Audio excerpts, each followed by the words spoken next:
Hail cheaters! Welcome to the Always Cheating Podcast. My name is Josh. I'm here with Brandon. Brandon, how are you? Fantastic, Josh. Here we are with the midfielders. As you noted before we went fully live, too many midfielders to count. Mm-hmm. Forwards are sort of a selective group. Right. The best strikers of the ball. Yeah. Then later on next week, we're going to do defenders and goalkeepers. We don't really think about them too much. Midfielders, This is where we get into like the quantum realm of FPL, right? Yeah, and I think obviously we've talked on earlier pods. I guess is this now our third pod of the preseason? I think it is. Third or fourth? Yes, it is third. Yeah. I think it is. We did our reaction to the game last week. Yep. Go back and listen to our forwards, best picks in the game. Yep. And here we are with mids. So number 3. Absolutely. And if you want to find out more about how the game, the rule changes, which are, I think, exciting, although honestly, if you didn't read about them at all, it wouldn't change. It's not like it's going to radically change your approach. It's more about the kind of in-season strategy, I would say, right? I think that's what changes. But I think when it comes to actually picking players, like when I was thinking about the midfielders, for example, that we were going to discuss on today's pod, I wouldn't say that all of a sudden I'm like really interested in like Bruno Guimaraes or something like, God, I'm sure I butchered his last name. That's a very hard last name to say. You did fine. Newcastle's Bruno. I wouldn't say like there are like a number of defensive midfielders that I'm suddenly super intrigued by as a result of the changes. I think, maybe they'll end up affecting things more than I expected, but I think basically you're still looking for goals and assists, and that's where you should be kind of putting your budget. And just in general, I mean, it's always good to think about your fourth and fifth midfielders and let's say like fifth midfielders if you're going to play 4. Some people might play 5 across the middle, right? And that's a different strategy too. But when it comes to those kind of cheapish options that are going to be benched most of the time, I think you're really just looking for starters, right? And so on today's pod, we're basically going to do the same style of ranking that we did for last week's pod, which is to talk about our elite tier, Brandon, our Hall of Famers, maybe if you could say that, or our All NBA first team, if I can keep that metaphor going. And then you have your All Stars. And then you have your kind of, it's like the third tier is like a mix of oft injured, right? It's like or sort of affordable. Could have been greats. Yeah, could have been greats. And it's a mix of like people who like, you just absolutely know what you're going to get. You're going to get 8 goals and 6 assists from some of these guys, right? There's a certain kind of, and then there's the kind of people in there who are like Luis Diaz, where it's like, he's 7.5 million.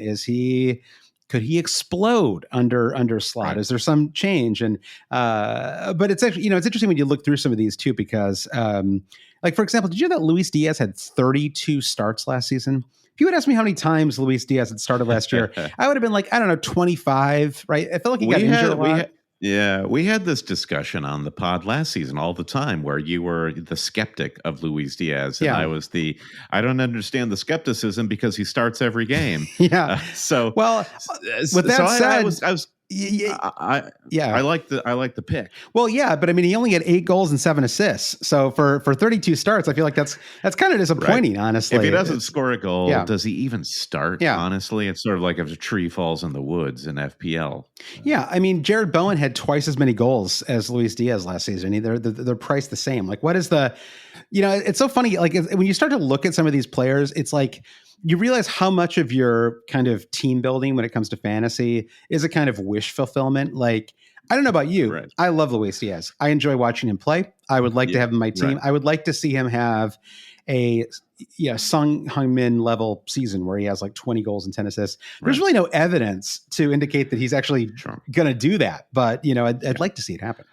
That's what illustrates the complications with the midfielder section of FPL, where with forwards, like we opened the pod saying, they pretty much have one route to fantasy points, and that's scoring goals. Right. You occasionally get a number 9 who, like a Roberto Firmino, who is better at assist fulfillment. Even Ollie Watkins to a certain degree. Yeah.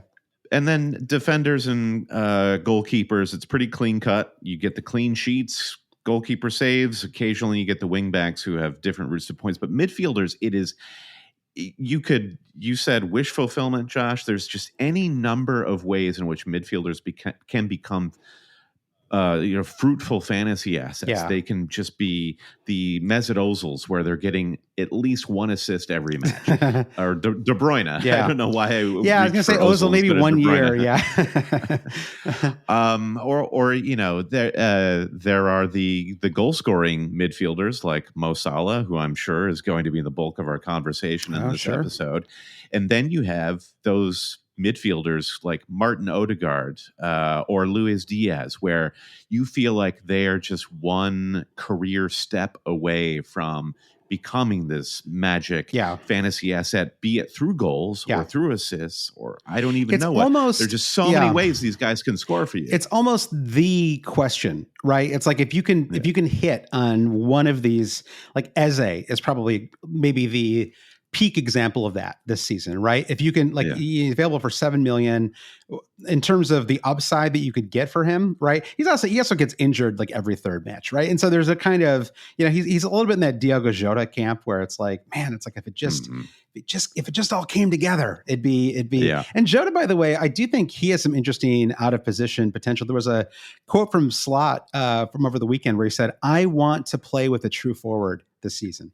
Now, he did not say, "I want Darwin to play as the true forward this season." So I think it could be very interesting what we see, up front. I mean, honestly, it could be solid. I mean, again, you and I, or I guess everybody who's listening to this podcast, if you're kind of a fantasy player, you think about stuff through a fantasy lens, right? But of course, for a normal person, for a normal person, Mo Salah is a forward, right? In the game, he's classified as a midfielder. It always trips people up, I think, when they first get into fantasy. Like, wait, that player why is he a midfielder? Or for a normal person, they don't even say midfielder forward. They're like, oh, Salah is a winger. Right. He plays wide. Yeah, exactly. So there's a lot to discuss in this week's pod. But just interestingly, now that we're talking about players that we'd like to succeed, because there's actually quite a few, I think, on this list. Is there a player that you are rooting against? Like, do you have an anti-wish fulfillment player? Is there a player that you would like to see? Again, these are all millionaires. They're all doing fine. You're not going to hurt anybody's feelings. Like, who would you like to see, not succeed this season in fantasy? I've got one. Ooh, okay. You hit me. This is a great question. You go first. I want to put you on the spot here. Okay. Well, I guess I'm sort of sick of the whole Pascal Gross adventure. Okay. It's like a book that most of your friends have dipped into, and you're just kind of like, yeah, it wasn't for me. I don't really want to talk about it. That sort of a thing. So I guess I'm rooting for the like boring mid-tier guys. I want this to be a like all action, very flashy midfield season. Mm-hmm. That is my hope, I guess. So, I mean, that feels kind of mean-spirited that I just went for Pascal Gross. He's fine. Maybe Garnacho. I find Garnacho to be very annoying just for superficial the reasons. haircuts, I know. Sometimes I do root against a player because of his haircut. And I don't feel great about it either. But we're all human. We have instinctive responses. Now, if we could include forwards, I feel like I know who you'd pick here, Brandon. Well, Richarlison, of course, obviously, The hate mail is already rolling in for this 10th season of Always That's Cheating. Somebody responded to last week's episode saying, "Nice podcast, but I didn't like the disrespect to Mo Salah." And I was like, well, "What did we say?" I don't remember either. I assumed you did because you have a tendency, especially once we enter hour 2 of the pod. I feel like that's when you get like a little more unleashed. Like, you get the polite version of Brandon in the first 55 minutes or so. But just to preface all of this, to all the Garnacho fans, the Pascal Gross fans, our job in preseason is to prognosticate. Right. It is to wildly prognosticate. Sure. Can we predict the decline or the incline of anybody's fantasy career? Yeah. And to do this, we have to say things that half of the people listening are not perhaps not going to take to. Exactly. And that's where my anti-rooting interest, because I haven't. Who you got? Well, I have an interesting one because I actually quite enjoy watching him as a player. Like when you remove the fantasy from it, I really enjoy watching him play. But for me, it's Bruno Fernandes. I just find it very tiring to have him in fantasy. Like it's very. When you have to watch him in matches and you've got like a fantasy stake in him, the screaming at the referee, the sort of this sort of like the almost brilliance of his game, and to a certain degree, it's because he doesn't, he hasn't really played with a true forward in a few seasons, right? I mean, well, we'll you sound like Bruno Fernandes's parents. Like you're watching your son from the stands, and you're like, well, my son isn't performing to what I think the standards I hold him to. Yeah. And then you move on to the second phase of just blaming everybody around him. Yeah, exactly. That's pretty much. I'm like a sports dad with him. I mean, I thought he was good this summer for Portugal. I mean, the whole Portugal problem, of course, was that they all had to, be kind of subservient to Ronaldo. Exactly. Yeah. But he's one where I'm just sort of, I think I'm kind of done with him in fantasy. Okay. So sounds like we're not going to be super high on Manchester United. Well, I don't know, Kobe Mainu. I mean, he's kind of interesting. And actually, I mean, we'll talk about Garnacho too. We've actually covered everybody now, Brandon. So I think you've already, the download's already been registered. You can feel free to stick around through the first ad break if you would, and then 5-star reviews. Then you're all good. Yeah, subscribe on YouTube if you're listening that way. All right, so let's jump into the pod though, Brandon. Let's kick things off though. I was actually on an Always Cheating scouting mission last night. Nice. Went to Yankee Stadium to watch Man City host.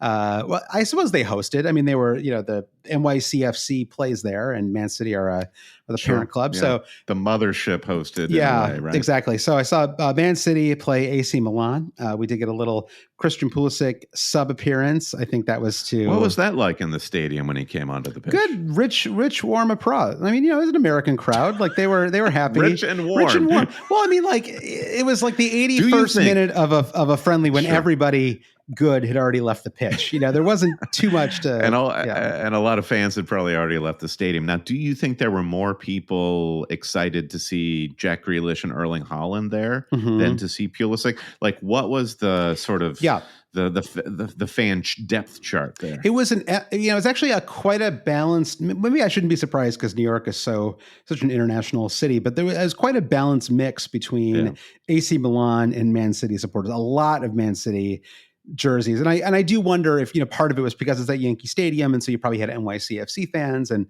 although I definitely saw more Man City kit type stuff than I did, and not too many scarves. It was like it was almost 90 degrees. I don't know what that is in Celsius, sure. 12 or whatever. A silk scarf in that kind of weather. Yeah, exactly.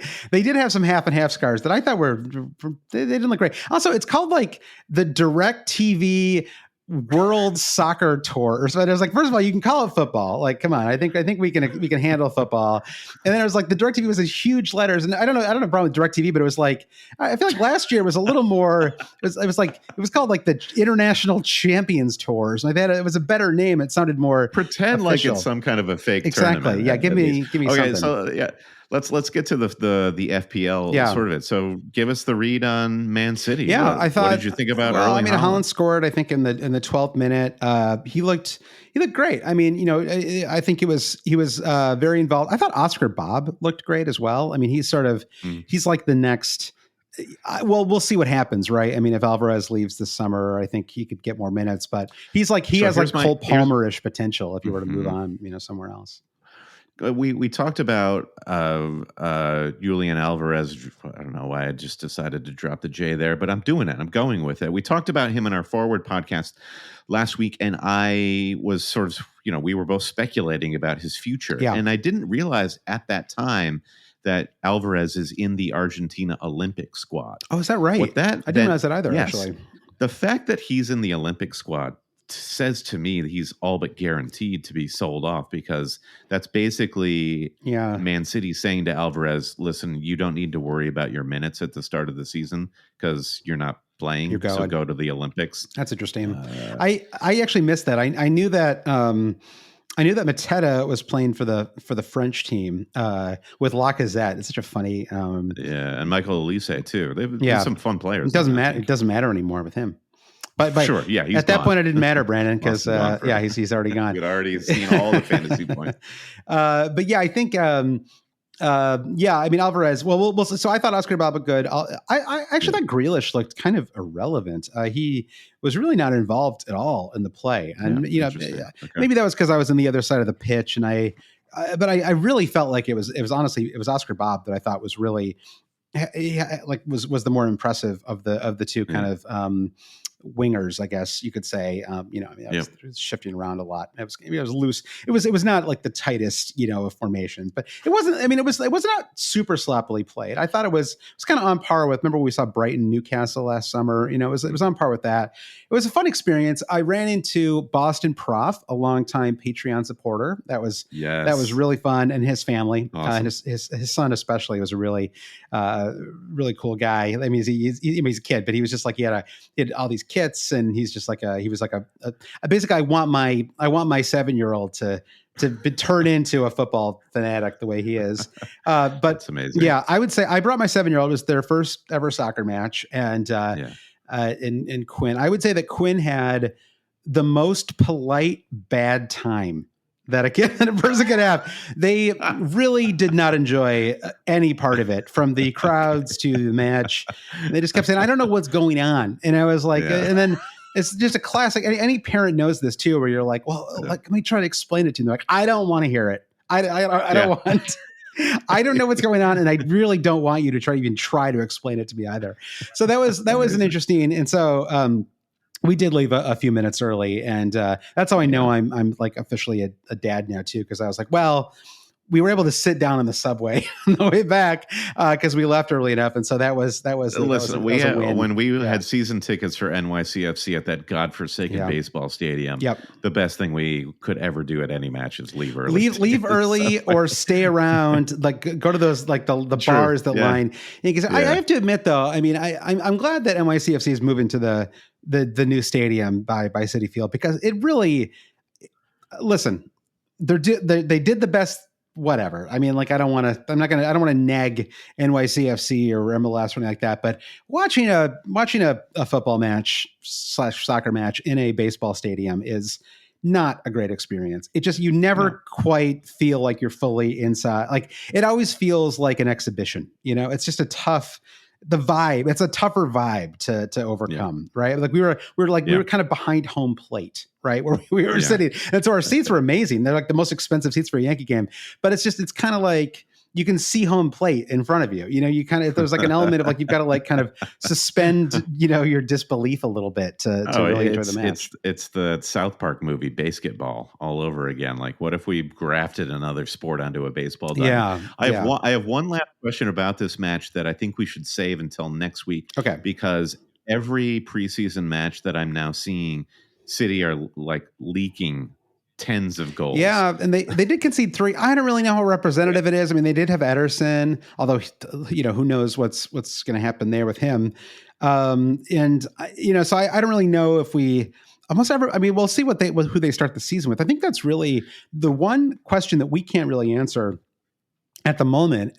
Is who's going to be ready for game week 1? I think we'll have a better sense of that over the next couple of weeks. I mean, I think that for the kind of anyone, I'd honestly say from like a Europa League level on down, they're just going to get those players back into the squad. But a club like Man City that has enough squad depth, they can wait a little bit longer, I think, to give players, full time kind of back into the squad, which I think, makes someone like Grealish a little trickier. No one's going to read into these results, goals or goals conceded otherwise, but it's just to me, it's very interesting when talking about Man City, because they always have the highest rated defense or close to with like low value in the defensive fantasy assets. So it's always like a very fraught sort of subject. Okay, so I love these scouting reports. If you have scouting reports of your own from preseason matches, you should reach out to us, shoot us a tweet or an email, and because there's so many. Like, if I go to my FootMob app and just see club friendlies, it's just like billions. Arsenal Man United played last night as well. I think that was a 1-1 draw. Went to pens. And again, like, you never want to read too much into this stuff, but it can be useful. And certainly if right, like seeing Haaland score so easily in yesterday's match, it's another reminder that maybe despite the price, we have a player who is truly going to be fresh going into the season. Maybe we just have to kind of swallow our fiscal responsibility, Brandon, and our Sure. Take fiduciary out a loan. responsibility to have a balanced squad and bring Call in mom and dad, yeah, borrow some cash. yeah, exactly. Be fine. Pay it back later. By the way, a second ago I said it made the preseason stuff made Grealish tricky, and that I meant Foden. Actually, Foden is the one that I think is a little tricky because of the because of the break. But as we mentioned before, we're going to talk about midfielders on today's pod. The news is finally starting to. We're starting to get actual news, right? Like transfers are starting. If they're not fully across the line, they're starting to get there. There's enough interesting news now that I thought we could maybe start today's pod just going through some of that as well. Do some kind of quick thoughts. So the first one is one of the bigger signings. It hasn't officially happened yet, though it looks like it's going to happen maybe as soon as Monday, which is Ricardo Calafiore. It's a great name, by the way, Ricardo Calafiore. He's set to sign with Arsenal. It's a $40 million deal.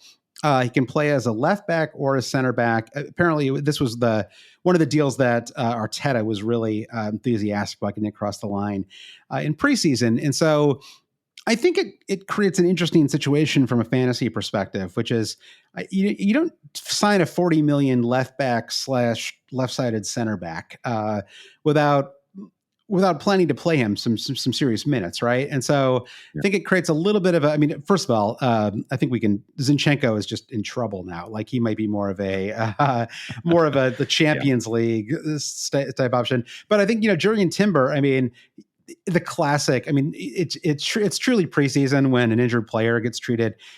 Arteta said it was like a new signing, the classic, like it quotes, he's like a new signing for us.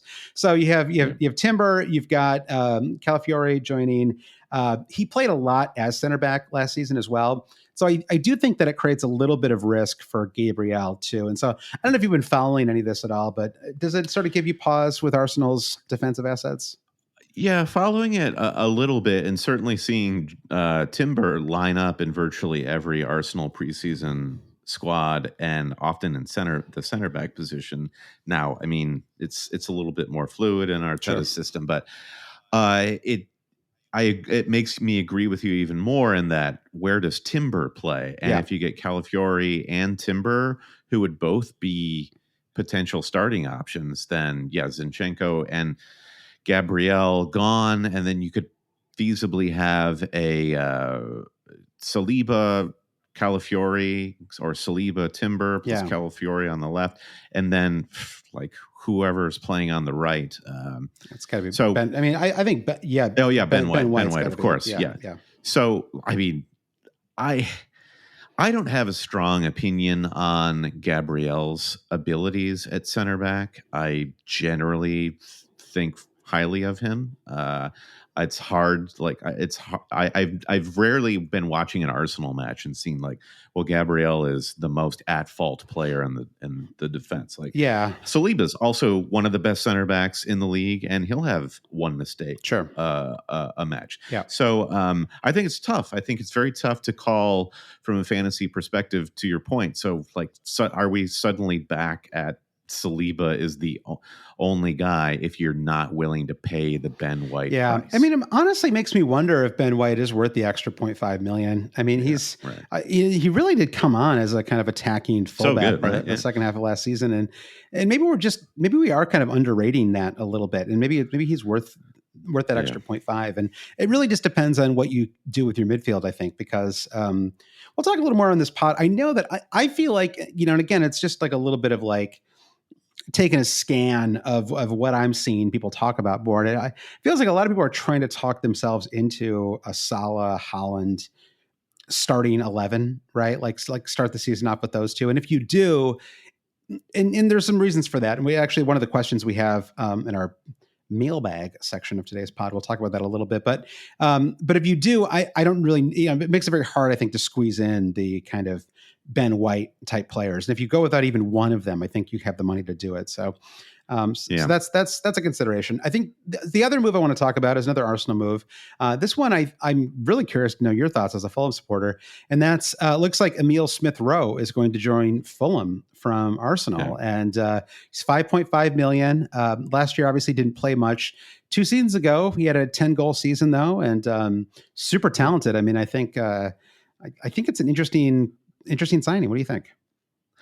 I love the signing for Fulham. I think every Fulham supporter was terrified after the Polina sale, and there was just like crickets coming from Craven Cottage. Like, see a couple of outgoings, Yeah. including our best midfielder, and there's nothing coming in. Yeah. Emil Smith Rowe, it's tricky when you see the like cast-offs from bigger clubs, like in London. You're like, are we getting like the leftovers? Yeah. But with Smith Rowe, he's young enough, and we have like actually seen enough of him in important matches in the Premier League to say, yeah, this kid has talent. Yeah. And from a fantasy perspective, I think he only sweetens the pot for Fulham, because in my initial draft, I had Andreas Pereira, who's also 5.5, Yep. set piece taker, occasionally on pens for Fulham. So what does the Emil Smith Rowe signing do for the rest of Fulham's assets? Well, I think it just makes everybody better, because I could see Andreas remaining more central, and then Emil Smith Rowe being the replacement for Willian / Iwobi on the left. Right. And I can see actually the attacking prowess of Fulham actually getting better. And then there's a knock-on effect to the man we left out of last week's podcast with Muniz. Yeah. And like Frankie's boy. Yeah. But then to go back to that striker conversation, I do feel like, because you've got possibly two options in Andreas and Emil Smith Rowe at 5.5, I feel like I'm going for the Fulham midfielder there every day over Muniz, because I wonder if there's just like more to pick from in this bracket, or like just like either it's not that there's more to pick from in the bracket for forwards, it's just like there's just different options that are like better. He's 0.5 million cheaper too, which is not exactly. than Muniz. So yeah, I think it's a good signing. I think it's kind of an exciting move for them, just because you never know. I mean, you could get that kind of like Jesse Lingard at West Ham level season, right, where it's just sort of talented player has been itching to get more minutes. Finally gets that time and kind of explodes. I mean, or even Andreas Pereira, who did the same thing coming from Manchester United to Fulham.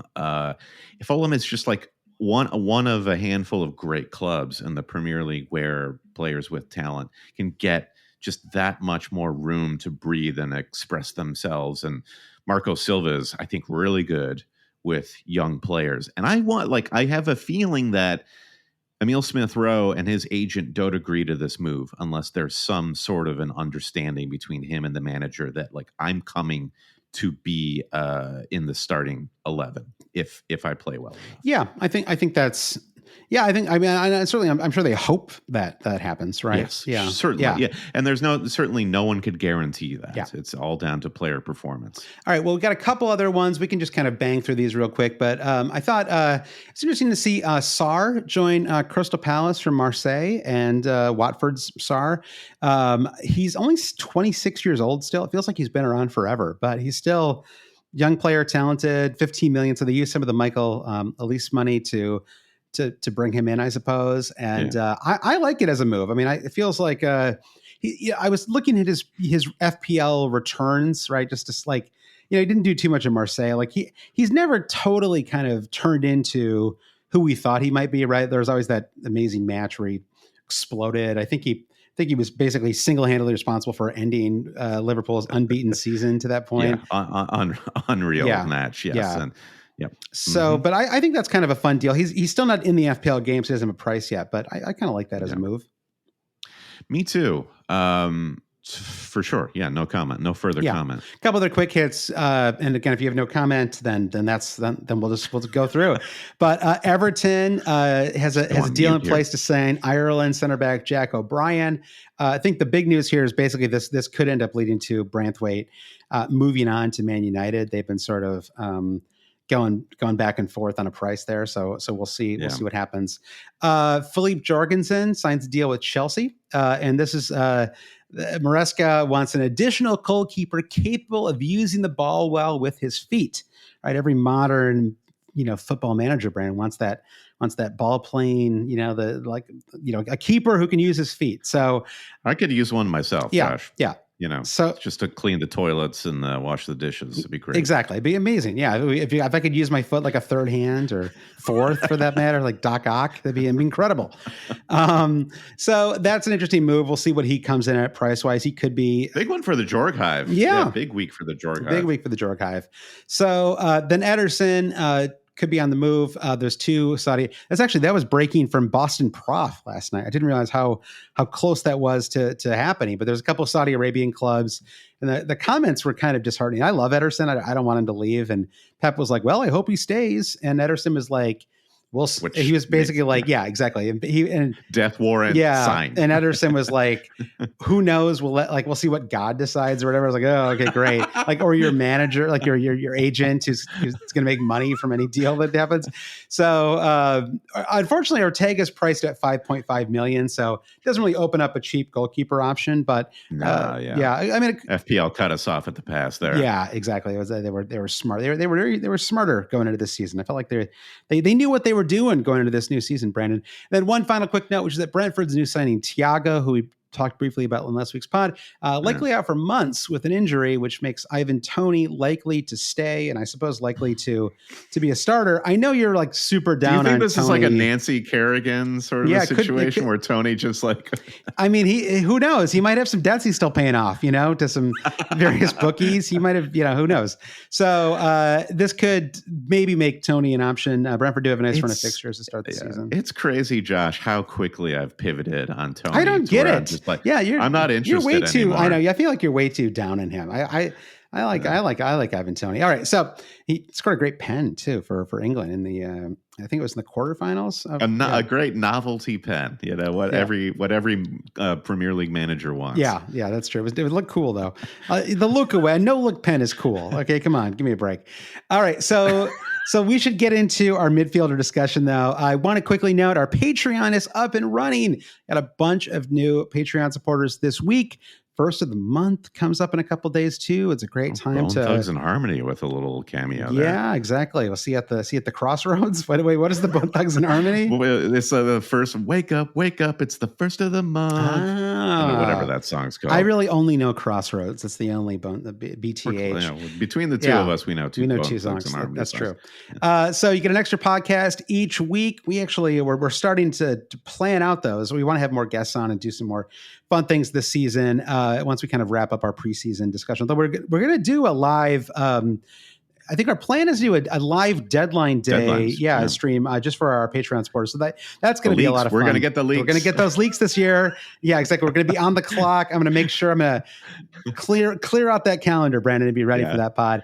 Well, the newest invention by the Always Cheating Patreon community is the community team that our friend Francis and all the brain trust in the Discord is getting up off the ground. So that's just like one of many things. Like we're going to have a weekly community run team in addition to all the vast other mini leagues and cash leagues you can join at your will. Yeah. So extra podcast, mini leagues, kit giveaway contests. I've got one of the kits that we gave away right behind me here.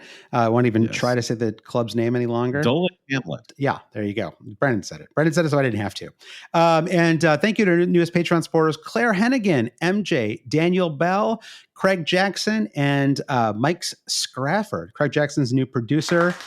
Ooh, I like that. Thank you. And we should also thank producer Andy Penn too, Brandon. Nice early. Wow. Well done, Andy. We don't do a lot of pods in front of a live studio audience, but it's nice. It's nice when we do. Thank you for coming, everybody. Yeah, thanks everybody for joining us this week. We're also super excited to partner with Fantasy Football Hub again this season. So if you can go to fantasyfootballhub.co.uk/always to get up to 50% off a season-long Hub membership that lasts. That discount lasts until game week 1. That's fantasyfootballhub.co.uk/always. I really, honestly, even before this pod today, Brendan, I really like this preseason guide that they've got. It's a kind of a great one-stop shop, super useful. You get Ben Prellin's transfer planner spreadsheet. You win your money league or get your money back. Money League, Mini League. I meant to say, not Money League. It's not Money Train or whatever. What I'm talking about here. Yeah, no, this is like it feels like a gimmick, like send in a proof of purchase to Fantasy Football Hub. Yep. But no, like this is the real deal. And we were talking with them just last week, and they're like, this is serious. We've had people, like, they've been in contact with people where where it's just like, how did your season go? But they're very serious about the tools they have. Yep. And we hear it too. Like, the more engaged you are, the better your odds are of just having a better fantasy season. And the fact that the Hub puts their money where their mouth is and says, listen, the tools we have are going to help you win, or at least help you enjoy. And this is like where it fits with the always cheating ethos, is, to make fantasy fun is secretly to win at fantasy. And like the more tools you have at your disposal, the better. And that's the fact that Hub just sort of like collects them all in one place for you, so you don't have to go scattered to various Twitter accounts, etc., is just super convenient. So fantasyfootballhub.co.uk/always, and use that URL to get 50% off any tier at Fantasy Football Hub for the entire season. fantasyfootballhub.co.uk/always. Wow. We're gonna have to clip that, Brandon. That's such a nice, clean little read from you there. And then our Super League, open to everybody. No payments or discount codes required. You can just go to alwayscheating.com and click the button at the top. Join that Super League. It usually gets around 20,000 plus. A nice strong number. A couple seasons ago, we finished in the top 5 overall mini leagues on the site. I don't know how. I know there's sort of like a dark art to calculating that, but it's a strong league, Josh, and it's hard to win. That's why we call it the Super League. But if you win, listen, get anything you want from the Always Cheating. I think I finished in the top 300 or something like that once. Exactly. I just want to get on the first page one year. I just want to get in the top 50. All right, Brandon. Well, let's jump into our elite midfielder. Well, it's a midfielder discussion. We're going to kick things off, though, with the elite midfielders. Let's see. I have 1, 2, 3, 4, 5. I slipped 5 midfielders into the elite tier here, Brandon. And just like we did last week, I'm going to share with you a link to my fun little spreadsheet, Brandon, with all this data that I have pilfered. No, I haven't pilfered. It's freely available, but I took it from ffstuff.com. You did the work, so our listeners didn't have to. And I love that about you, Josh. Yeah, thank you. I did. And there's a chap. Oh, there we go. I figured out how to share something with you. It took me 60 seconds. But I'll also share my screen here, Brandon, so you can take a look at it. You don't even have to click through if you don't want to. So we're going to kick things off, though, Brandon, with our elite tier, right? So these are the players that at least some of these players are going to be in virtually everybody's squad, to start the season. And, obviously you can't have all of them because they're just too expensive. But I think there are 5 players that fall into the elite tier this year: Palmer, Salah, Saka, Foden, and Son. And in some ways, I feel like Son is being a little overlooked right now going into the season. And so I want to talk about him more. But I will say he's 5th out of 5 on these aren't even necessarily in order, Brandon. That's just kind of the order that I put them together. So let's kick things off, though, with Cole Palmer. We actually ended up talking about him weirdly, not weirdly given how rambly you and I can get, but we ended up talking about Palmer on last week's pod. A massive jump, right? Started last season at 5 million, leaves from Man City, goes to Chelsea, and kind of immediately turns into, I guess it took him a couple of weeks to earn a starting spot, but kind of once he did, it was because I remember when you and I went to London in early November. I remember you were an early adopter of Cole Palmer. Mm-hmm. It really should have helped you have a better season. I don't really know why I didn't do more, but you were an early adopter for Cole Palmer, and you and I remember I was not sure still if I wanted Palmer because I wasn't wholly convinced that he was going to hold down a starting spot, right? And this stuff is also obvious in hindsight, right? I mean, now he's banging in goals in the, in Euro elimination matches, but at the time it was like no one really knew what he was. Yeah, who is this guy exactly? It's like the way we talk about Oscar Bob now, right, Brandon? It's like, oh, there's a lot of potential there. So, but he explodes. He starts last season at 5 million. Now he is 10.5 million, the largest ever season over season price rise. Currently owned by almost 60% of managers in the game. So he has a gigantic ownership already like in preseason. Highly owned and understandably so, right? 22 goals, 13 assists last season. Again, we really only have one season to even refer to because the numbers so thoroughly dwarf anything he did before that, right? Because he kind of only got spot minutes at Man City. He was on pens for Chelsea, but not only was he on pens, but he was an incredible creator, right? I mean, he was just incredibly involved in kind of everything, every part of Chelsea's attack last season. Finished top in bonus points for midfielders last year as well. So just, a spectacular player, spectacular season. I know he's kind of like the first name in your team sheet going into game week 1. And so do you have anything you want to say about Cole Palmer that hasn't already been said? I want to pivot. I want to walk back everything I said last week because I have gone in my current draft, I've gone for a Mo Salah draft. Oh my God. You were like, last week you were like, he's the only player that's a lock for my squad. So I can't like realistically say anything to contradict that. Like I still feel like Cole Palmer is incredible upside.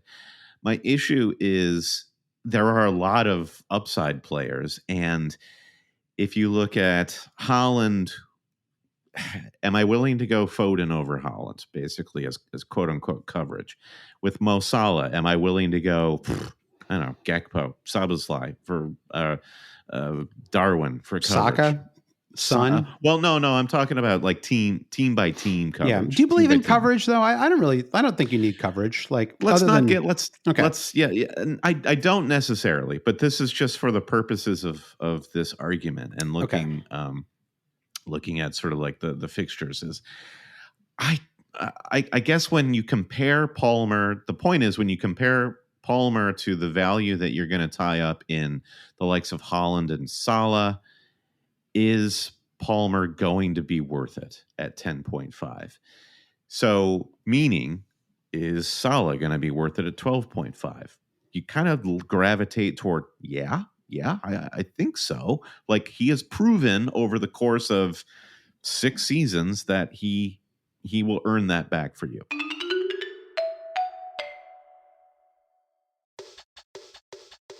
This podcast is supported by IPVanish VPN.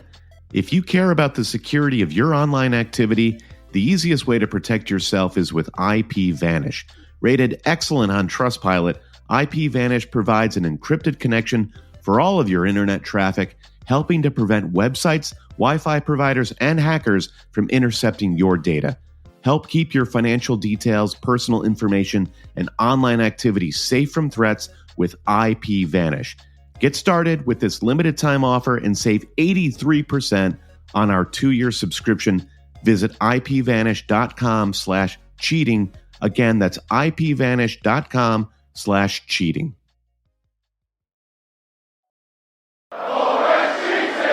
Well, let's take these two together then, because I am in team fade Mo Salah territory. And the reason why is I basically, he turned 32 over the summer. His goal and assist numbers have declined for 3 straight seasons. New manager, could be a little bit of, I don't know, just like the apple cart's like a little upset, right, with the new manager. I mean, obviously, I still think he's a 90-minute guy. I think he's obviously brilliant, right? It's not like I'm not making some case for him being like a worthless fantasy asset, but I think at 12.5 million, I just think his price should be a little lower. Honestly, I don't know that you're necessarily going to get that much from him. And I'll bring in a third player here, Brandon, because we're talking about elite territory, which is Heung-min Son, Son Heung-min, excuse me, who is the forgotten. I feel like he's kind of the forgotten man this offseason. Less than 10% ownership, despite playing Leicester in game week 1, right? So part of the appeal of Salah is that he plays a promoted team in game week 1. Well, you've got that with Son as well, right? And another player also had the season off to rest, had better, overall returns than Salah did last season, right? 17 goals, 10 assists, less than 10% ownership. And perhaps most importantly, he is 2.5 million cheaper than Mo Salah. Like Right. it frees up so much money that you can spread around your team. So for me, I don't know that I am convinced that Salah is worth owning from the jump. I don't know if I can quite see it. Counterpoint. Okay. Fixtures. So let's look at Arsenal or at Liverpool's fixtures to start. They are away Ipswich. Okay. They are home hosting Brentford, Manchester United. They famously just put goals past United. Yeah. Then it's Forest and Bournemouth, both back-to-back home matches, and then Wolves, Palace. They have, of the top 6 teams, the best opening run of fixtures. So the case for Salah in this, for us to start the season in game week 1, is not necessarily like, in a vacuum, do you believe Salah is priced correctly? In a vacuum, do you believe Salah's career is on the decline? The question is, in a vacuum, in game weeks 1 through 6, yeah, where are you going to be if you don't have this guy? Like the upside with him versus Palmer, Son, Saka feels like it. You can easily make the case that it's worth it for Salah. That's what I'd say to that. Well, I do think the fixtures are good. Would you still have Haaland in that case too? Yeah. So in the current draft, I have Haaland. I guess like my most expensive core players would be Haaland, Isak, Mo Salah, Saliba, and Guardiola. And then you're then picking and choosing from the mid tier after that. So I do have Haaland as well. Where I miss out is clearly Arsenal. Like I have to duck and cover Arsenal. It could bury me there. So this is what we need to figure out as we head into the game week 1 deadline is, which team are we going to try to fade? Yeah. Is it City? Is it Liverpool? Is it Arsenal? Or is it this and then going back to Palmer, or is it this Chelsea team that were very frustrating last season? Yeah. And has a new manager that is unseen in the Premier League. I just feel like I can get there with Haaland a little more easily, even at his price, because I just feel like I can just captain him every single week, kind of regardless of fixture. But I feel like if you have Haaland, and the reason I asked it whether you'd have Haaland too is, I think once you start going fixture by fixture, it's like, well, are you, when are you going to captain Mo? It's like maybe game week 4 no, it wouldn't be game week 4 because Man City hosts Brentford. So game week 3. When they're away to Man United and Man City are away to West Ham, maybe you could, it's like so it's like it's a lot of money for a player you're not necessarily going to captain in kind of any of these fixtures, and so I think that would be the other argument against him is that, I almost feel like if you don't have Haaland, then I think the case for Salah gets stronger, right? Because of his consistency. And so you could you're like, well, I'm just going to captain him every week, right? I'm just going to, it's like you pick one of the two, and then that becomes your captain. But I just think having both, it requires a lot of sacrifices, and I think it does make the captaincy a little bit tricky too. So potentially there is a great 1-2 punch with the captaincy with Salah in game week 1 via Ipswich, and then Haaland in game week 2 via Ipswich. Yeah, and that's one you have to set up to have both of them, because you can't play I'm going to take a hit to get Haaland in for game week 2. That seems no, you really can't. You can't pre-bake a transfer with either one of them. They're just too expensive. And I guess that's where I just Son is just an interesting one to me, because he scored again this weekend on a friendly for Spurs, and I just think like Leicester, Ipswich, I think they're both equally kind of strong fixtures, to start off the season. So anyway, I'm just throwing out some other options, because I don't feel like I'm seeing Son talked about enough, maybe, given that you're kind of getting a pretty similar player to Salah in a lot of ways, but for a lot cheaper. So again, just throwing these out there. Okay, how about another somewhat forgotten player here, Brandon, which is Saka, who 10.5 million. So kind of in another kind of tricky price point option, cheaper than Mo, but still, once you're in the double digits, you're entering a pretty heightened territory, right? 10.5 is the same price as Palmer, for example. 16 goals and 12 assists. One thing that's interesting is he almost exactly matched his XG and XA last season. I just thought it was kind of interesting. You compare it to someone like Phil Foden, who had 19 goals and 10 XG. Just like, how did that happen? Just bangers from him from the 18-yard line. I guess, I know, but like 19 from 10 feels crazy to me. Like, and it didn't feel like it was like a fluky 19. Like he was awesome, but it's just a weird. He was in full flow. I mean, your original questioning opening this episode with is, are there going to be midfielders you're rooting against? Yeah. The problem with Saka is I hate rooting against Saka. Yeah. For reasons that everyone listening will Sure. understand if you're not a dyed-in-the-wool Spurs fan. Yep. He's just like such a fun player to watch, and it seems came across really well in that Amazon TV show too. The whatever that was called. You know what I'm talking about. Behind enemy lines with Arsenal or something like that. I don't know. Yeah. But I just feel like he is always the player most likely to bury your game week if you don't have him. Yeah. He can't go through dry spells and spells where you're like, man, it's sort of similar to Salah last season. You're like, does this guy ever leave like the touchline? Yeah. He's so far drift a little bit.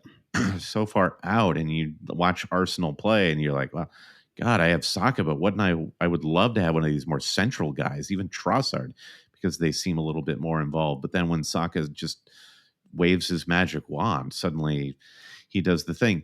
So I guess if you look at these top tier guys as you've laid them out, Josh, Saka feels like the one that I hate not having the most. Like you can sort of build a narrative around I could anyway. Not having Salah, not having Son, not having Foden. Saka and Palmer just feel like they're the ones who are most nailed to be consistent performers for you week in, week out. Yeah, I think it's. I mean, Saka is. I honestly think Arteta plays him too many minutes, and I do wonder if with some of the changes, one thing I haven't dug through enough. I don't know if you've done this yet, but have you started to dig through the Champions League stuff and how that's going to change? Not really, no. This season, and I don't know that you're going to be able to play him as much as Arteta that is. Like, I do think that like he just can't play 90 minutes every single match anymore, right? It's like it's too much. So I have to admit I don't really. I'm kind of in the same boat as you, where there's a part of me that's like, well, why don't I just get Odegaard and it kind of covers me on Saka a little bit? Right. But then at some point you're like, well, should I just not have any Arsenal midfielders then, right? Because because like Odegaard is. I mean, he's 8.5 million. So it's pretty affordable, but he's not like the most. He's kind of like, I feel like his goals tend to come in like big spurts, right? It's like he'll have these kind of runs where it's like he'll get like brace, goal assist, brace, and then like 5 blanks. He's sort of like he can be a little streaky in terms of his FPL returns, much less consistent than Saka. To go back to your consistency point. Yeah, totally. Okay, so these are the premium guys. I guess. Well, Foden is the remaining one, right? And I think the most interesting thing you just brought up is how he outperformed his stats so remarkably last season. And so the question is, everyone was kind of expecting and waiting for Foden to get more minutes under Guardiola. He gets more minutes, and suddenly this great player emerges. He does not a lot, like a not really high functioning. I'm going to get into trouble here, but weird England team and the Euros. I think people wondered, would we see more of Foden there? He cut a slightly frustrated figure. I feel like yes. Was he just a little unlucky? I felt like he was doing like things. A marginally offside goal that he scored that would have been pretty important to that tournament as well. But so you wonder, did he have a breakout season, or did he have an overperforming season? Yeah. What do you think? What's your money on? I think it was a breakout season. I mean, there's no reason. We've never seen any evidence to think that he's anything but a totally brilliant player, right? Yes. Like arguably the England's best. I mean, up there certainly as one of England's best players. And so I think, he and Saka, I suppose, would be kind of duking it out at the moment for that for that spot. And Bellingham will have something to say. yeah, about that's that you're right. Yeah, that's true. Maybe I'm too Premier League tunnel visioned here, but yeah, actually Bellingham would have a good guess. Although honestly, of the three, probably had the worst Euros. Yeah. So, but yeah, certainly a number of brilliant young midfielders and wingers for England. Yes, I think that Saka does get tricky, because if you had to ask me to rank these elite midfielders, right? Like, and I was putting them in some kind of order, I would probably go, and I'll stick to my guns on the Salah thing, just just from a price perspective. I would go Palmer, Son, Salah, Saka, Foden. So maybe I put Foden above Saka. I don't know. The thing about Foden is just that, I mean, I don't know. It's the same thing as Saka in some ways, which is that I worry about how soon he'll be able to start. It's hard for me to imagine Arteta not just throwing Saka out from game week 1, right? Just like throwing him in there. Whereas Foden, I could see him maybe getting like a bench appearance or something to start the season. And again, that's only one match, but I these are important things when it comes to, every week counts in fantasy, right? Like I don't really want to go into the season ideally with anybody who's a bench risk, right? Like so this is the reason why you've put Son over Foden and Saka in those rankings. There is it an X minutes sort of a thing? He's just going to play more? No, I mean, I just think Son has consistently been the better fantasy asset over those players, and he has an attacking manager. I mean, it's just true. Like literally, like just from like if you look at just straight up points, it's true, right? But if you looked at goal returns, I think that I mean, maybe I guess Foden nicked him by a couple of goals. Again, on 10 XG, Brandon. Let's keep that in mind. But let's see. Okay, yeah. What do you think? So Foden scored 19 goals on 10 XG. What do you think? And I don't actually know this. I'm going to pull it up real quick. What do you think that Son's XG was last season? Son's XG he scored 17 goals. Probably something like 15. 11-5. So, but again, but although Son is sort of famously, I think he has very consistently outperformed his XG season over season. Good finisher. Yeah, he's great. Yeah, exactly. Great finisher. Although Foden is too, honestly. And so I think that, so I just, to me, Son has earned that kind of top spot. He's kind of in a weird spot. Sometimes I feel like we don't always think about him as a truly elite fantasy asset. I think it's because he was kind of dueling with Kane for so many years. So, but what do we think is going to happen with Spurs this season? That's something we have not addressed. It's a similar situation with Palmer and Chelsea, where if everyone's already talking about Palmer and to an extent in Nkunku, which we have to talk about in a minute. Everyone's kind of operating under this assumption that Chelsea are going to continue moving in the right direction. Whereas Spurs, who are going to win the league like within the first 6 weeks of the Premier League last season, suddenly everyone's like, well, the Ange experiment, maybe it's not going the direction you think it is, et cetera. So I guess I'm trying to agree with you here in that I wonder if the Spurs narrative just isn't being cheered about enough or talked enough about, whereas Chelsea, there is this weird, I guess because Palmer was doing these numbers for fantasy in a really malfunctioning Chelsea team, you think the situation doesn't matter for Palmer and Chelsea, where it does for Son and Spurs. I do. I think the situation matters in both cases, though. I mean, again, if Nkunku is going to get 75 plus minutes in most Premier League matches, I do think that's going to change what we get from Palmer. It could make him even better. I mean, he could barely be much better than he was last season, though, right? It sort of feels like if he's going to go anywhere, it's going to be down, or at least be kind of consistent. Although honestly, even a slight dip would still make him a good price at 10.5, right? Even if he only got 19 goals and 10 assists or something like that, right? Which would be that would represent a decline of roughly 10% from, in goals and assists. That would still make him a fantastic asset. He's merely Son Heung-min at that point. Yeah, he's merely Son. Exactly. Okay. Now I have to know what, okay. Then I'm not going to do the XG game all the time, but let's just do it one last time, which is Cole Palmer, 22 goals last season. A lot of pens thrown in there too, right? But what do you think his XG was? 22 goals. 18.5. Yeah, 17.5. Pretty solid, honestly. I mean, Okay. it's pretty massive, honestly. Yeah. All right, well, let's move on, Brandon, to our next tier here. Okay, tier 2, which is our kind of all-star type players. Smash Mouths, brought to you by Smash Mouth. Yeah, brought to you by Smash Mouth, our new this year's new sponsor. As Redbox sadly starts to decline, Brandon, we can't rely on video on demand at grocery stores the way we used to. When you get the Shrek DVD from Redbox, Smash Mouth is getting a cut. Yeah, that's true.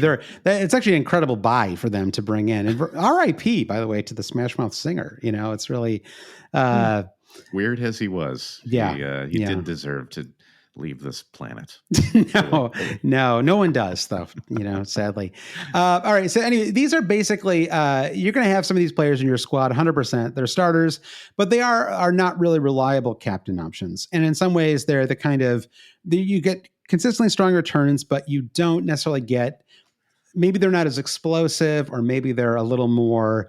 Maybe they're a little less consistent, right? Like we talked about, like Odegaard is at the top of this grouping, right? And Odegaard falls in that category because we sort of, fantastic player, but kind of like, okay, like he got 8 goals and 11 assists last season, which is fantastic. Excellent season. Yes. Had 15 goals and 8 assists the season before. So he almost flipped the kind of returns that he was doing.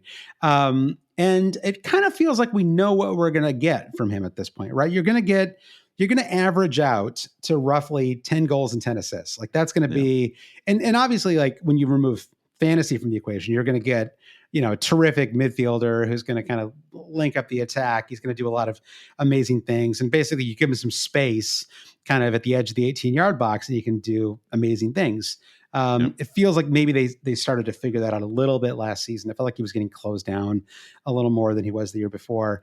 But, just from a pure fantasy perspective, I feel like you're basically getting what you're getting an 8.5 million player. Like I would say he's not underpriced, he's not overpriced, right? There's no value there, but you are going to get consistent returns from him at 8.5.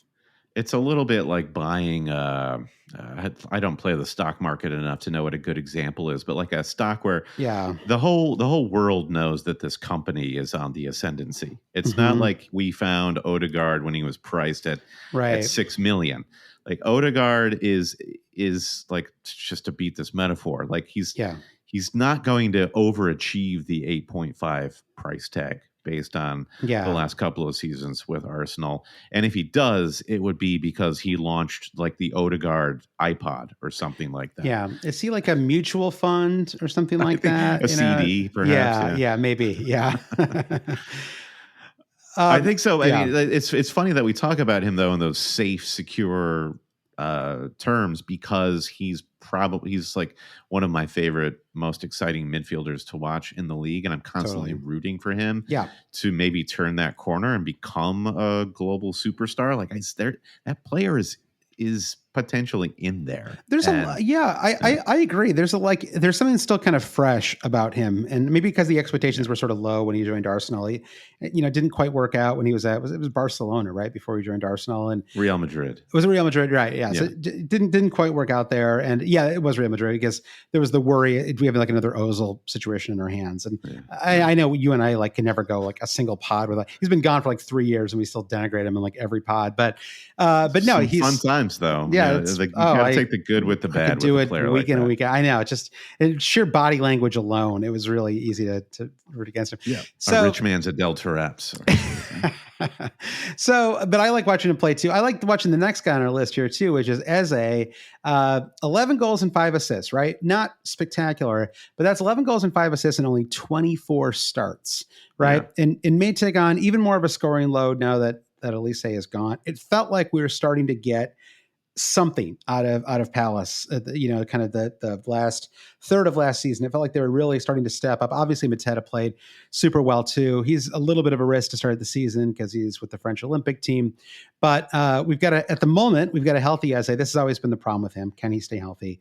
But at 7 million, it's incredibly tempting to start the season with him, kind of regardless of fixtures, right? Because he's just like a kind of perfect fourth midfielder. right? If you can afford him, like, or maybe a third midfielder, but just like in that kind of third, fourth midfielder realm where with a player like, to me at least, when I've got a third midfielder, I don't mind if I don't get a return every week. What I want is the potential for some like 14 pointers, right? Some matches where I might get goal and assist and 3 bonus or something like that, right? Like I might get some kind of double digit return. And I feel like he's got that potential. Yeah, and Crystal Palace, like that run of form at the end of last season coincided with the arrival of Glasner, and he instated just like a new tactical brain into this club, and they were ready to receive it. I am a little slow to act on Eze, I think, just because the team makeup will be a little different from the end of last season, with Elise gone and Mateta probably being late to arrive to camp. Yeah. So I'm not so quick to warm up to Eze. So we'll see. I'd love for him to do well, but he's not going to be in my game week 1 squad. I'm not saying he is a lock, but I would like to find a room for him, Brandon, if I can make it work. So Gordon of Leon Gordon, Anthony Gordon, Anthony Gordon from Tony Newcastle. Gordon. Yeah, he's got to be basically neck and neck with Eze, and I would rate Gordon just consistency at home at St. James Park for Newcastle. I just cannot imagine a fantasy manager going for Eze over Gordon. Yeah, I mean, at the 0.5 million could make a big difference. Gordon's 7.5. He's in this tier as well, and it's kind of interesting actually, because it almost feels like Palmer took a little of his shine, right? I mean, like, he was probably the biggest year-over-year exploder once you take Palmer out of the equation. He had 11 goals and 16 assists last season. It's a ridiculous return. And he's only 7.5 million. I mean, it's sort of interesting to me that Palmer got the 5.5 million bump. Now, obviously, just in terms of, like, twice as many goals for Palmer than Gordon, but 11 and 16 is spectacular, right? And we saw it too. It didn't feel fluky. It didn't feel like he was sort of the only one in the squad who could do something. It was like, it felt like, and again, especially strong in home matches, not as strong away, but it wasn't like he exclusively got returns in home matches. And I think at 7.5 million, he's a terrific option. And I think if you go with if you end up going with Holland and Wally Watkins up front, right? And you're just like, I just can't get there with, I can't get Isak. I just can't afford to have that much money up front, especially if you're going to go with someone like Salah.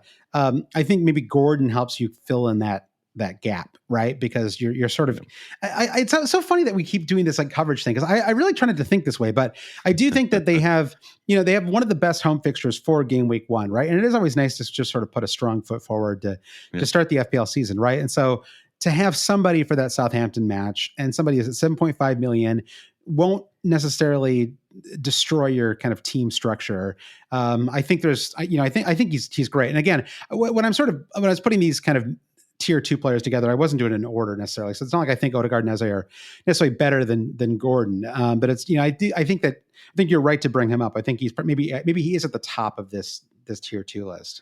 Yeah, and to be clear about coverage, I think what we do as fantasy managers is you're to a degree betting on outcomes. Yeah. So, and what you need to do is bet on like the widest range of, it's just like the most goals, the best opportunity to get fantasy points. And so coverage is like, I am pretty sure that Newcastle is going to score 2 to 3 goals against Southampton in game week 1. Right. Coverage isn't like I need one player from this team. It's just like I think that a pool of players are going to have a share of those points. I'm going to fit as many of them as possible. In my squad. And I do think from a make fantasy fun again perspective, Newcastle's going to be on TV a lot this season, right? Like they have especially for home matches. I think so. I mean, they're. I think that they always are, right? Newcastle is just like especially when they play home matches, they're always on TV. Like they're just one of those teams that often gets a Sunday slot. There's like, St. James Park looks good on TV. Box office for shirtless fans, exactly, big-bodied shirtless fans. And I think there's an expectation that they'll be very good this season. I certainly expect them to be good this year. They've got pressure to get back to where they were 2 seasons ago, back in the Champions League. That's the expectation from the mothership. Absolutely, and I think how especially is under some pressure. But I think when you think about the coverage thing, though, I think when you look at Gordon, the other one who sort of is in the 7.5 million category is Jared Bowen, who had a sneaky good 16 goals, 6 assists comeback season last year. Like really bounced back. Again, not a player I feel like I'm seeing a lot of people talk about, but at 7.5 million, another very reasonable price. And I think this is where Odegaard gets tricky and where coverage can be a trap, right? Because if you ask me, again, in any like 5-week stretch, any of these players could outperform the other. And maybe when you start to get into this kind of tier 2 players, these are players that you're going to be spending transfers on, right? Trying to move back and forth, trying to target fixtures and things like that. If Newcastle have a run of 3 home matches and 4, maybe that's when you want to bring in Gordon. But if you just ask me, like, by the end of this season, rank how many points Bowen, Gordon, and Odegaard are going to score, I would probably go Gordon, Bowen, Odegaard, like in that order, right? And, with Odegaard third. I'm not like 100% sure about that, but at the very least, I think like they're all going to be very close to each other, right? And Odegaard is a million more, so I think that there's something to think about there.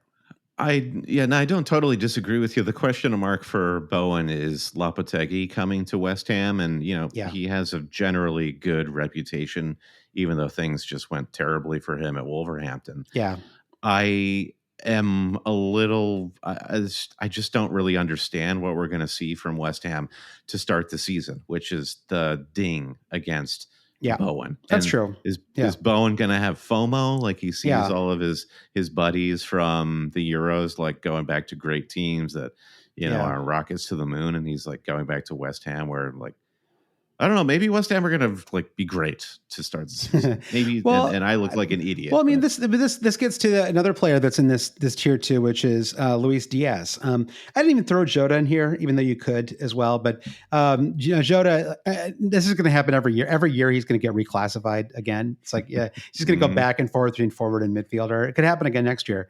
But you have Diaz, 7.5 million, 8 goals, 7 assists. But again, another new manager situation. Played a lot of minutes for Colombia. They made the final of Copa America, so perhaps not going to be as fresh. May not even necessarily start game week 1. Again, I'm making huge assumptions here. We'll know more as we get closer to the game week 1. But I kind of talked myself out of Diaz as I was kind of preparing for this pod. I just see a lot of players that I kind of like more than he does, and maybe. You talked about fixtures with Salah before, and I guess that might be something I need to factor in a little bit more is, do I just really kind of want a Liverpool player? Again, not to have a Liverpool player, but just to have a player for a good run of fixtures who it was 5 million cheaper than Salah. Should I consider him? And so, what do you think about Diaz? I guess he is in this unfortunate camp where I don't know why this is. Because he is a fun player to watch, but like, why am I waiting? For Colombia. It's like I'm waiting for Gakpo or Darwin to be the guy. Yeah. And I can't just let Luis Diaz be the guy. Yeah. I'm trying to be too smart. I think you're getting at the problem, right? Because I don't have Gakpo in here either, right? Yeah. Gakpo and Diaz were 2 of the most fun players in international football this summer, right? Yes, right. Gakpo was incredible for the Netherlands, arguably their best player. Diaz was similar for Colombia. Carried right? Like, Colombia to the final. Yeah, exactly. Looked awesome, super fun. They're both fun. I mean, like, and so if one of the 2 of them, or Jota for that matter, who just unfortunately, it just only has about 120 minutes in him every, before he gets injured again. It just can't stay healthy. He's a super fun player though too. So it feels like of those 3, one of them could emerge as a great Liverpool asset, but it doesn't feel like any of them are a game week 1 option because it just feels like too. I mean, it's one thing to target a good fixture, but if it really feels like it's like you're just kind of taking a wild swing, then I'd rather just go for the consistency of someone like Gordon at home. Totally. Yeah. The odds of all these Liverpool guys succeeding feel equal in a way. So I agree with that point. All right, two last tier 2 players. I feel like they need to be in this territory, but I'm not feeling as high on them. One is Kevin of Bruyne, Brandon. He's from the Bruyne region of Belgium. Kevin of Bruyne is priced at 9.5 million. So a little bit of a discount. See, I can't even find him on my chart here. That's how far down you've got to go to find this guy. He's already moved to Saudi Arabia. Is that what happened? I don't know. Yeah, exactly. It sounds like he's going to stay. There were the comments were a little more optimistic about him than they were about Ederson. So so we'll see. Anyway, KDB's on here somewhere, but he Kevin De Bruyne is 9.5 million. He's 33, if you can believe it, Brandon. Yeah, want to feel old. Kevin De Bruyne is now 33 years old. He is injury prone, a bit overpriced, probably at risk of rotation, if only to preserve his health, right? Not necessarily a risk of rotation because he's not doesn't still have it, but like he's long just, COVID or something. What's going on? He might as well. He has the footballer's version of it, right? He needs to be. He's got long football. He needs to be wrapped. He's got long football. That's exactly. He's like Alexis Sanchez style long football. I like it's just we just trash every. We need to find a way to start trashing Santi Cazorla and just get every former Arsenal midfielder. I know that's true. I'll never say a bad thing about poor Santi, that 5'2" legend.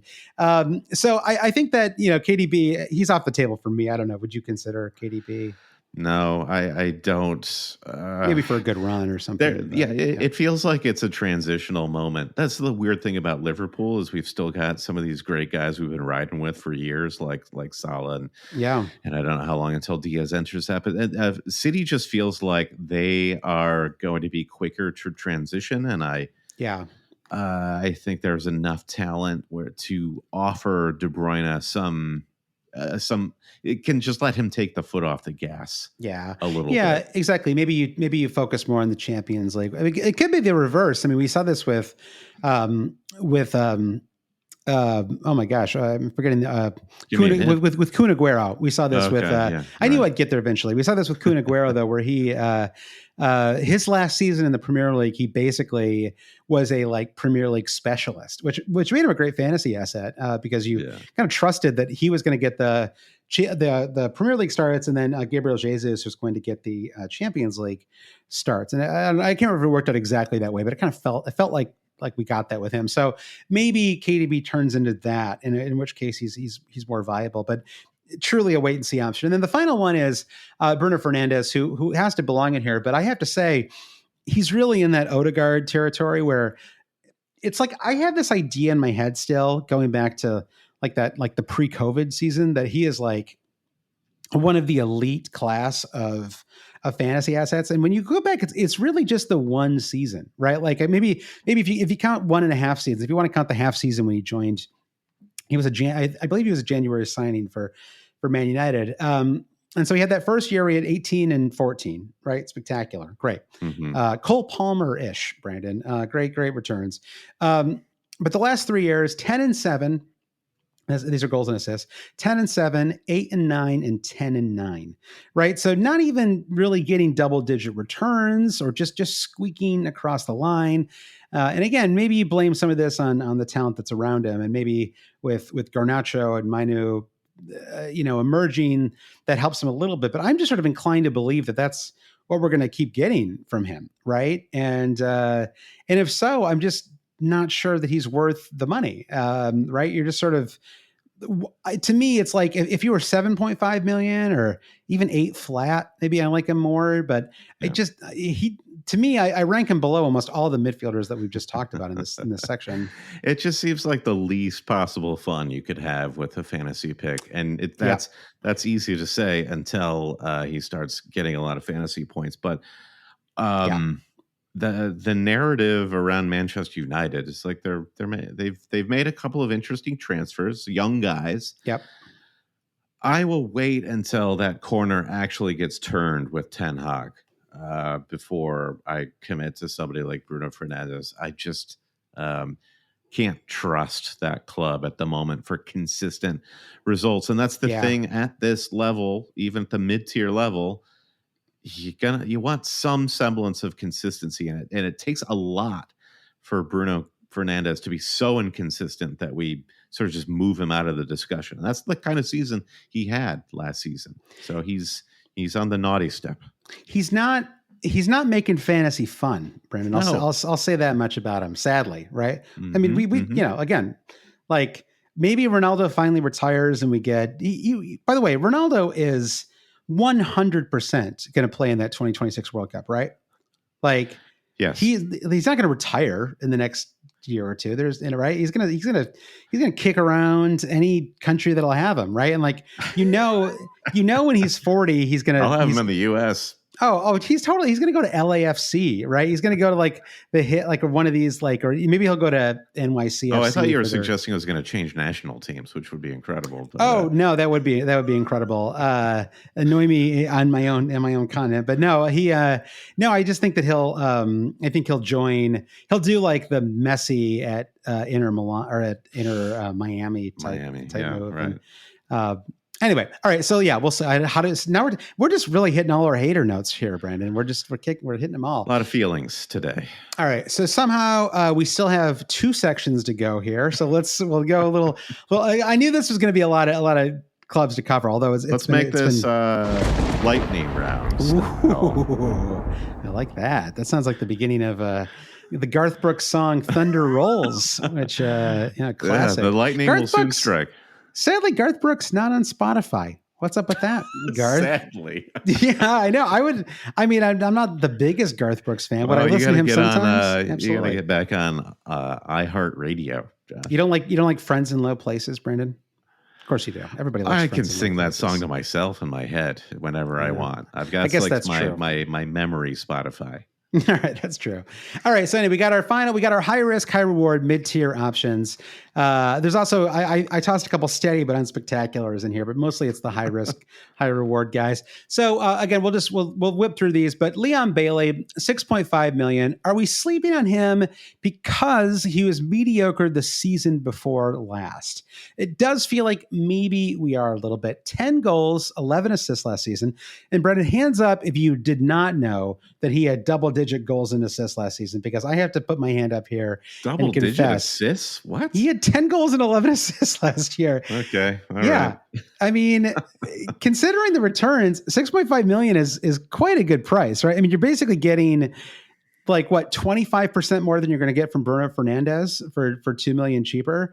Okay. You have to at least consider Leon Bailey. I mean, I think for me, I believe he was $5 million 2 years ago, and I had him for like a quarter of the season, and it was hugely frustrating. I feel like I got nothing from Bailey during that run. Right. And so I feel like maybe and sometimes you have to wipe the slate clean with a player, and I wonder if maybe we need to start doing that with Bailey. And I wonder as we get closer to game week 1, I could see him starting to pop up in more squads because again, that price is so good, right? The recent $6.5 million of Moussa Diaby as well. Right, that's true too. Opens up more spots, and then in the Villa midfield and Rogers, might be $5 million. Super budget guy. Villa midfield is I agree, going to pop up in the weeks to come. So Bailey's an interesting option, and Cuckoo, who again, let's maybe almost table him until our pre-game week 1 discussion. I think that there's definitely something there. He's reclassified as a mid, injured almost all of last season. Had some nice moments though. Scored a really nice goal from a corner kick in like the 95th minute, like in the second half. I think they were away, maybe they're at Wolves, and but had 23 goals and 9 assists in his final Bundesliga season. So again, a 23 goal, 9 assist player who was effectively injured all of last season, but was considered a top signing for Chelsea, right? Like when they brought him in, at a super cheap price. He's almost like a new signing, Josh. He's almost like a new signing. He's like the Jurrien Timber of Chelsea. So he's interesting. Steady but unspectacular player coming in for you here, Brandon. It's Morgan Gibbs White, $6.5 million. Interesting thing about him is he has back-to-back 5 goal, 12 assist seasons. Those feel like weird returns to have back to back, don't they? 5 and 12 back to back. That's odd. It's like I wonder if going into like game week 38 last year, he was like, I got one. It's like I only want to score one assist in this game. I want to, like it does seem kind of fun from a numerology standpoint, Brandon. We need to think more about what 5 and 12 means. Well, going back to we learned a couple of weeks ago, I think that 12 is a great number. Yeah. Gibbs White, though, is going back to my stock market metaphors. Yeah. I never want this. I feel like this is as high as his stock gets. 6.5 is a price tag. Yeah. This is a bad time to buy. Gibbs White. You don't want. Yeah, exactly. He's like GameStop or something, right? It's like maybe there's a moment where it's going to shoot up, but long term, it's the jig is up with him. Yeah. Mbomo, 9 goals, 7 assists last year. Again, the returns don't really point to how good he was before he injured his ankle, missed months. He was, and granted, Ivan Toney was out for a stretch there, but he was always a good player, and he just really stepped up in Toney's absence. And another player, I really enjoyed watching him play. I think he's a really, really fun watching him come out, on the right flank. He's just a really, he's super fast too. So, but 7 million, I feel like maybe it's 0.5 too high. I would like to see him at 6.5. I think that's actually the problem with Gibbs White too. Gibbs White, I think, would be better if he was 6 million. It feels like 6.5 is half million too much. And again, this stuff really ends up mattering a lot, especially going into game week 1, right? 0.5 here, 0.5 there. Garnacho and Mainu, I put them together because Garnacho had the better returns last year. 7 goals, 7 assists, comes in at 6.5 million. It's a very reasonable price. If I were starting the season with one Man United midfielder, I would go with him over Bruno. But Mainu, I just thought he looked really good for England when he started to get minutes. And so I just wonder if maybe there's something there for him. And I don't know if you necessarily start game week 1 for England, for Man United. Put him in your FPL squad, that is, for game week 1. But I think that he's an interesting option for sure. I'm surprised to hear you say that because you typically shy away from the more sort of like ball holding, ball controlling sort of point guard players. I don't see him as an efficient fantasy asset. No, that's great true. Player as he is. I think it's just like I don't know that we necessarily know where he's going to kind of settle in that squad still too. So I don't know. So yeah, certainly I think Garnacho is the better option, but I think 5.5 does start to like you can at least consider some of these players when they're at 5.5, right? Like, especially because a lot of the kind of holding mids that were interesting in that realm, like the Declan Rices and the Rodrigos, all got price bumps this year that kind of knocked them out of contention, right? I don't even list them on even in this tier. I don't think they're worth owning. Even if Declan Rice does love a speculative shot from outside the box, I don't consider him worth having in fantasy. And then, two final ones, Brennan Johnson at 6.5, 5 goals and 12 assists last year. Again, I don't mean to be just so focused on goals and assists, but it's just a quick reference point, if nothing else, right? It indicates just how involved they were from an FPL perspective. But sneaky good FPL asset and a great price if he actually locks down the starting spot. There's sort of, I'm not 100% sure that he is an every week starter. I mean, I don't know. He kind of was last year, but I don't know. What do you think about him, about Brennan Johnson? Yeah, fine. Okay. Doesn't like spark joy. You're just down on Spurs in general. Well, this is a problem of mine. It's a personal problem. No offense to any Spurs supporters. Yeah. The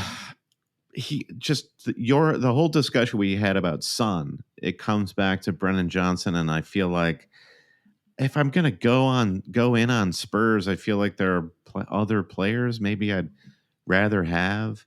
Even Kulusevski, I like him a little bit more. He's a little more explosive. You're not going to have Kulusevski. No, I'm not going to have any of these guys. So, or Madison. I'm not going to have Brennan Johnson. It's no shots at Brennan Johnson. Great player. I wish him the best of luck. I'm probably not going to have him in my fantasy team.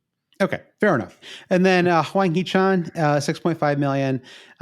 Had another player who got injured late. I thought he had some moments where he was spectacular. I had him for a nice stretch in the winter too, where he was, I think the problem is it feels like the front line is a little unsettled for Wolves still. And some guys popping off in the summer season here, like Gomez has scored a brace yesterday, I think it was, and Sarabia was really good down the stretch last year as well. So there are some interesting players for Wolves. I don't feel like I have a handle yet on who on who I'd want from Wolves, if anybody, right? And so, but I did want to throw him in there because he had some great moments last season, and so he deserved a shout out. Brendan, all right, we're going to finish off though with tier 4, which are midfielders from promoted clubs, and there's not a lot here, to be totally honest. I totally understand if you check out now, but we got a couple more options here, Brandon.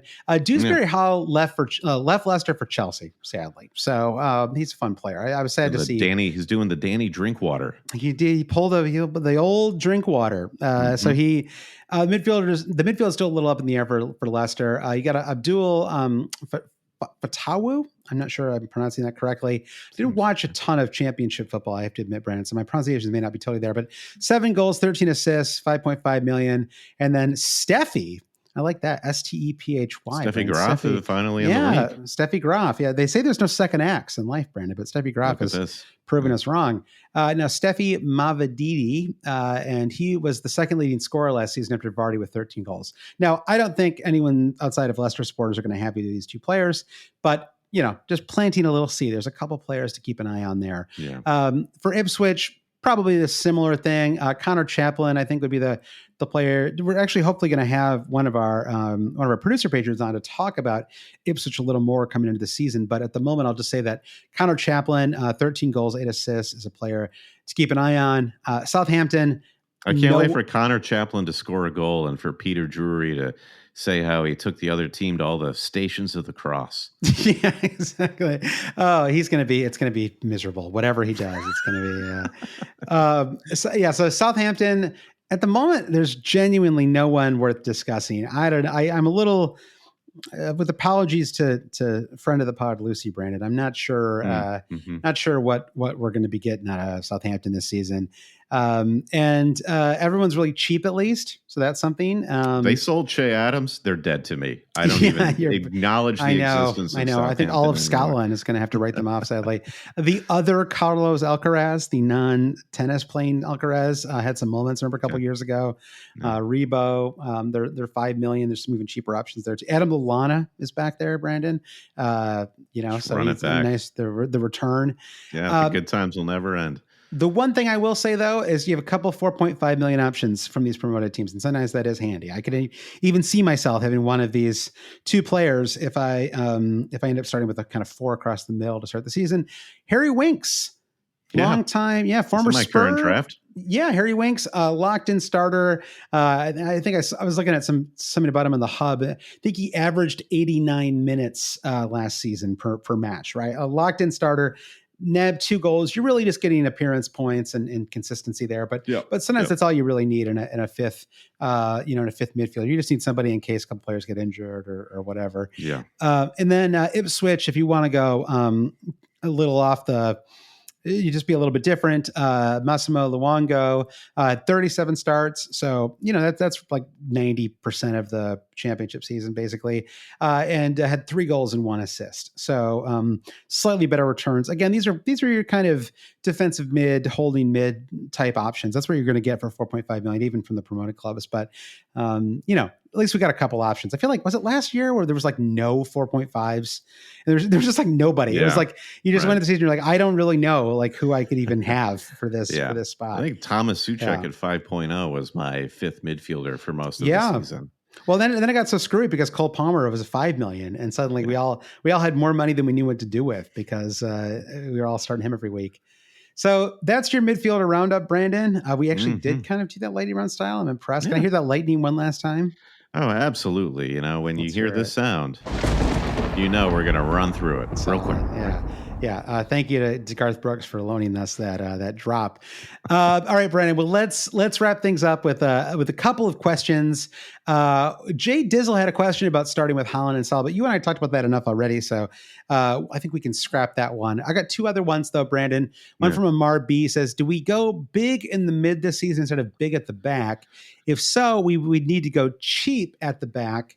He says props. The pros for this would be the bonus point change as well as a good variety of 4.5 million defenders. So are you thinking at all about having a 5 across the middle midfield?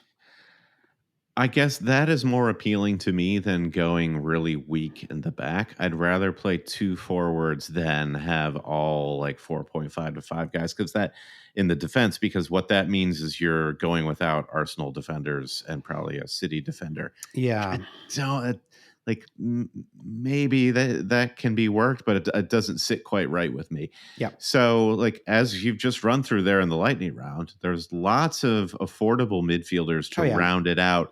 Yeah. I think it's hard. That question becomes really hard to answer now, or it is hard to answer now. It becomes easier to answer once we start seeing these guys actually play and how they perform from a fantasy view. There are going to be a few standout 5.5, 6.5 mids. And once we understand that more in reality in the game, then I'll be happier to ditch one of my forwards and go five across the midfield. Use one of your 5 transfers to yeah. I think, and one thing I did notice when I was putting this together was I like a lot of the 6.5 million mids.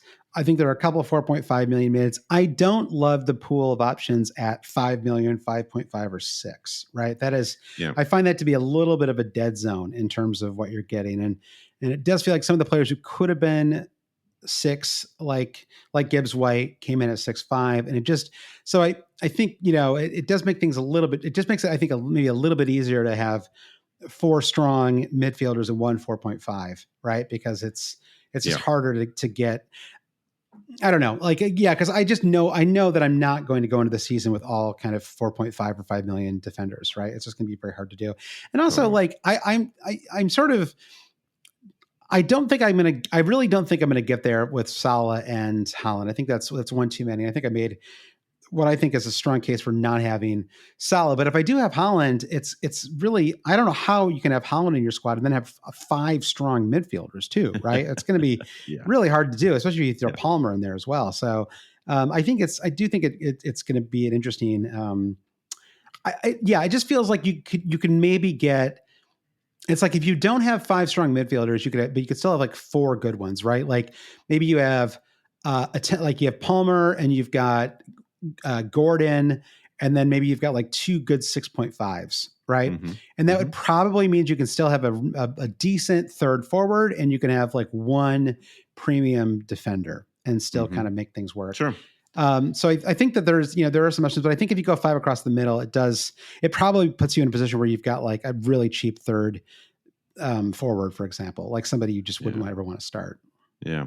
Okay, I'm seeing the next question here from Moffat, who asks, if you could just go ahead and clear up what to do with Chelsea on all fronts, that would be most appreciated. They look a special kind of mess through 2 preseason matches, and Cuckoo is so appetizing, but they look like they could take 2 months to get under Maresca's system. So we kind of touched upon this in the Cole Palmer discussion of where does the premium price with Chelsea assets meet the unproven Maresca and the continuing sort of circus that is Todd Boehly's ownership? That all sort of like points to Nkunku. Is Nkunku the solution? Like he's cheap, he's a way into this team, or is that just sort of like a fraud fantasy signing? And that why do you want anything to do with this team if you believe all of this to be true about the circus of it all? It just feels like you could make that, like, there's a bunch of new managers. I think every season you get new managers, even at top clubs, and it doesn't necessarily, I feel like, take that long usually for players to kind of adapt to a new manager, right? And so I think that I guess I'm not super worried about that, right? Because you can look across the Premier League. Liverpool, it's kind of the same. It's a little bit of the same problem with Liverpool, except I think that the problem there is really not. It's not a solid problem as much as it is a 3 midfielders. I don't know which one to have. Maybe there's a bit of a Darwin problem too, because I don't really necessarily know if he's going to lock up that forward spot. And the defense is a problem for Liverpool as well, I think. But we can talk about that on next week's pod. So I think that. I just think there's a general feeling of chaos around Chelsea, right? Like that you brought up Boehly, that hasn't totally gone away, right? And how could it until they start to make the Champions League again with some level of consistency, right? So I think but I would say like at least the pecking order feels pretty established. Like I don't feel like anyone is going to like. I think if Nkuku is healthy and looks ready for the preseason, scored in the friendly last a couple of days ago, then I think Palmer and Nkuku start. And then everyone else is irrelevant from a fantasy perspective, right? Like in terms of the forwards and midfielders. I mean, Nicholas Jackson, I don't know. Maybe there's an argument for him. I'm not really convinced, but maybe there's an argument for him. It would be so hilarious if he just ended up being the guy who hoovered up all the fantasy points. It's possible. Nkuku and Palmer just are doing all of that on the ball work. The fact that they play Man City in game week 1 is probably going to help me not have him, which I'm almost like thankful for, right? Like, I'm just not going to be able to talk myself into him, especially if I already have Palmer, right? Or Palmer and Nkuku.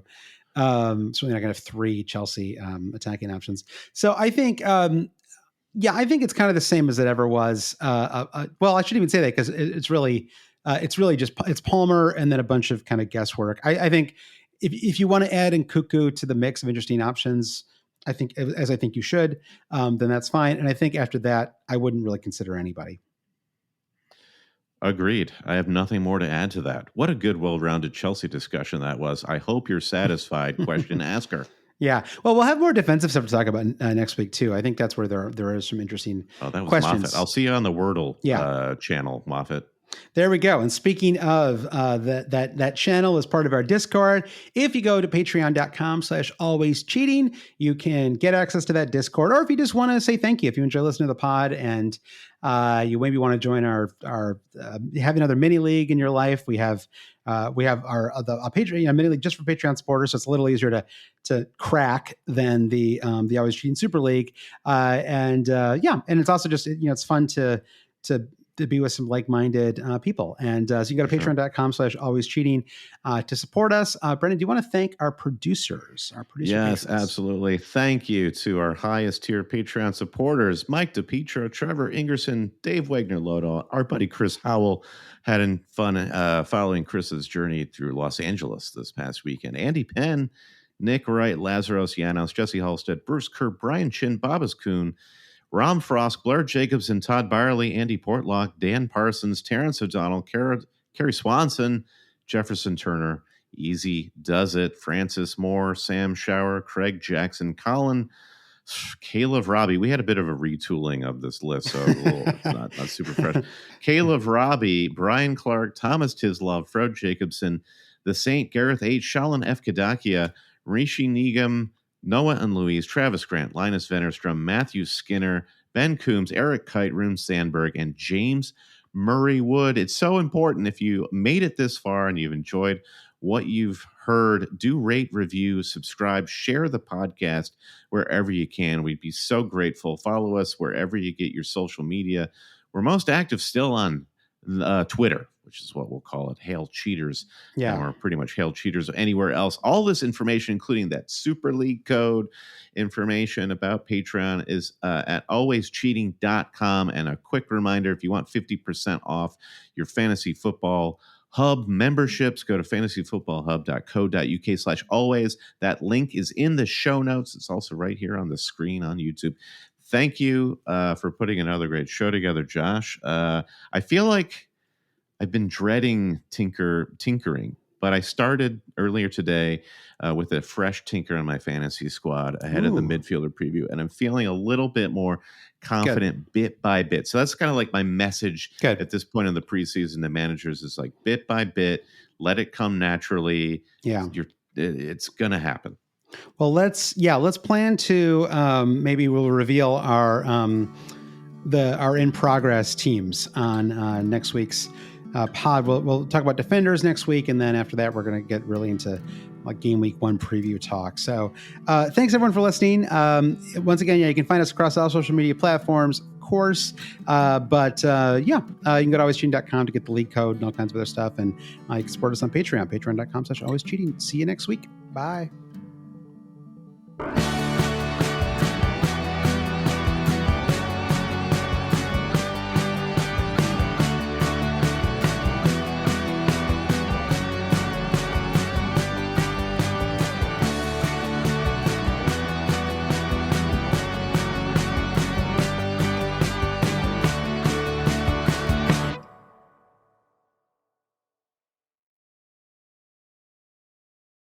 Attention teachers and school district staff, did you know your employee benefits may give you access to MASA, Medical Transport Solutions? If you or your family needed a ground ambulance, it could cost thousands. The average air ambulance could cost over $50,000. Your health insurance may not always fully cover those costs. But when you get MASA coverage during your open enrollment, MASA will pay for the ambulance costs that your insurance doesn't. MASA will even pay for claim denials, copays, and deductibles. An ambulance is dispatched every second, and medical bills are a leading cause of bankruptcy. Why be at risk? Plus, as teachers and school district staff, you can receive special pricing on MASA, but only when you sign up through your employee benefits. During open enrollment, remember this sound and look for MASA in your benefits package. It takes just a few minutes to sign up. Don't wait for your enrollment to close. Protect yourself and your finances with MASA, Medical Transport Solutions. Not all MASA products and services are available to residents of all states. For additional information and disclosures about MASA plans, visit info.masamts.com/disclaimers. Estimates based on air ambulance claims data received by MASA. Individual claims may vary.